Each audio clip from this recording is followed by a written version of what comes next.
on the screen, and it will come up and become a red circle when it's within range that we could talk to it. The pass will only take about 9 minutes. So we'll be asking our questions and doing all we're going to do in that amount of time. And as the ISS comes over, if you watch the live stream camera in the lower left on the computer, you'll be able to see the antennas actually track it as it goes across the horizon. These are pictures of the antennas that are out on your sports field. As everything else with NASA, they required us to have a primary and a backup, so we actually built 2 separate radio stations, complete with 2 separate sets of computer-controlled antennas. In case the primary fails, we'll switch over to the backup and make sure that the contact happens properly. For those of you who want to look at the antennas, you should be able to see them if you're taking the bus on the way home. And we'll also welcome you all to come up on the stage and look at the equipment here when the contact is over. These are the radio stations that you see up here on the table. On the right is the primary station that we'll be using to initiate the contact. The primary computer is in the middle there that we're going to be using to track the ISS.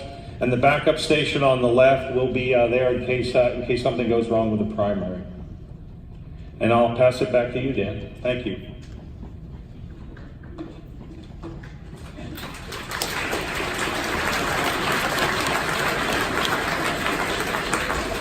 All right.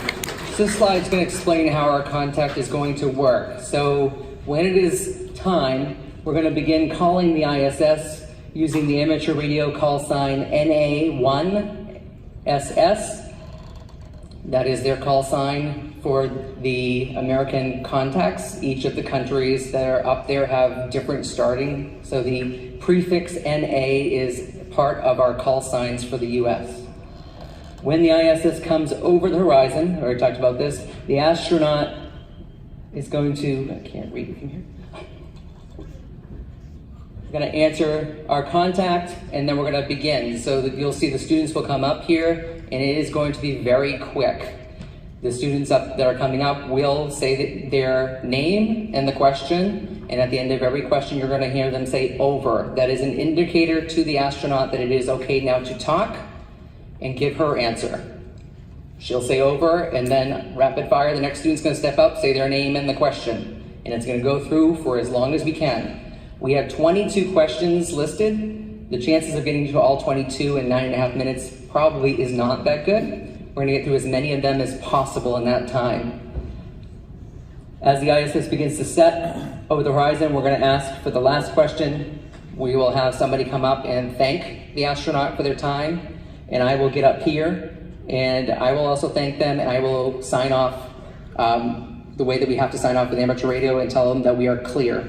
So I will use the call sign, which our call sign here we're using is N1FD. That is the Nashua Area Radio Society's call sign, so that we can have multiple operators using it at the same time. Our astronaut, I already mentioned her name, is Serena Onan Chancellor.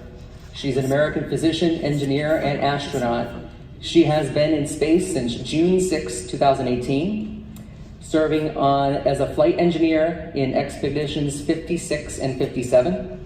Serena is expected to return to Earth on December 20th, 2018, and her amateur radio call sign is KG5TMT. So anybody that talks on amateur radio must have a call sign, as it mentioned. Even the astronauts up there, those that are talking to us, are using a call sign.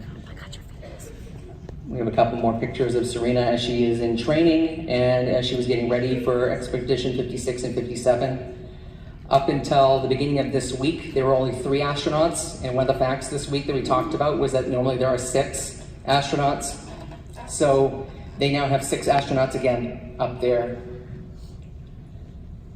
Last part of my presentation before we move towards calling the ISS is I need to thank, as Mr. Bowen did, a lot of people. I may have started this in motion 1.5 years ago, but we need to thank, again, the Nashua Area Radio Society. They truly, deeply believe in helping all of you get to your best. They want to educate people in amateur radio because of the ability for that to connect to some of your future careers. Having an amateur radio license is really good for those people that want to go into engineering or any of science, math, technical fields. Definitely want to thank all the HMS staff and faculty of the Hudson School District for tuning in on the live stream and making sure we can show the importance of this to our students. Thank you to the ARIS folks for selecting us as a possible contact. Again, as you heard, it's very rare and very hard to get a contact, and we managed to get one, so we're very thankful for them. And of course, NASA, because this is not their primary role up there. It is one of the roles that they have. The ISS primary is to be a laboratory. It's a factory for things that we're trying to discover. It is for making sure we have good communication with other countries that are involved, and also to educate. So this is part of their mission, but it is not the primary role. So as you'll hear in one of the questions today, you'll know that there is a lot that's going on up there. All right, can we get everybody from the Nashua Radio Society just stand up for a minute so everybody can see who contributed? And Dan also, greatest thanks for making this possible. All right, we're about 2 minutes from contact. Okay, so we're going to switch our screen to what you'll be seeing during the contact. At some point here, Fred will start calling the ISS. When we make contact, I'm going to say it's absolutely okay to cheer, but when I raise my hand, I need to quiet down quickly because 9.5 minutes is going to pass us by really fast. And it's okay to be excited, it's okay to cheer, because making this contact is huge. It's once in a lifetime opportunity, as Mr. Bowen said. I'm just as excited as you are. As you can see, I'm wearing my space camp gear because I got to go to space camp last year. It's like being a kid in a candy shop right now.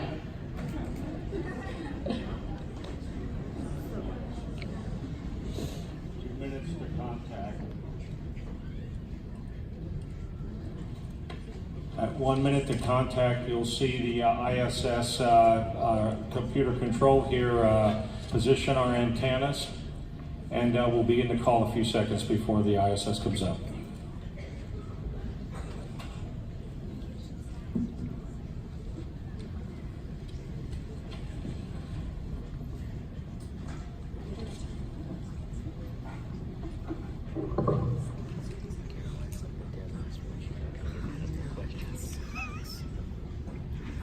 One minute and 30 seconds.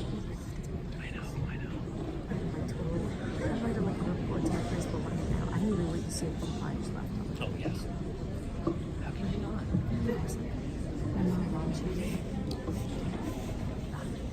I'll sit back. I'll move back a seat. No, I'll go back.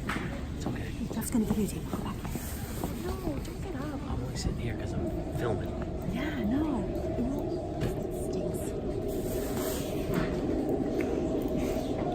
1 minute to contact. The antennas are beginning to position. If you look at the video on the upper right of the screen, you can see the antennas tracking in on the ISS.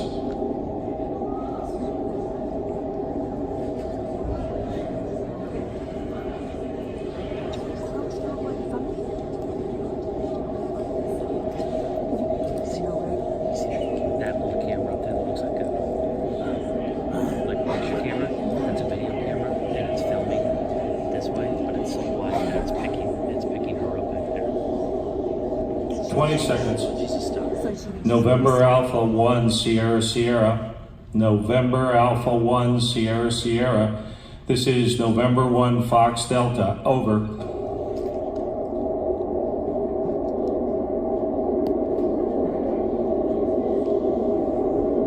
November Alpha 1 Sierra Sierra. November Alpha 1 Sierra Sierra. This is November 1 Foxtrot Delta. Over.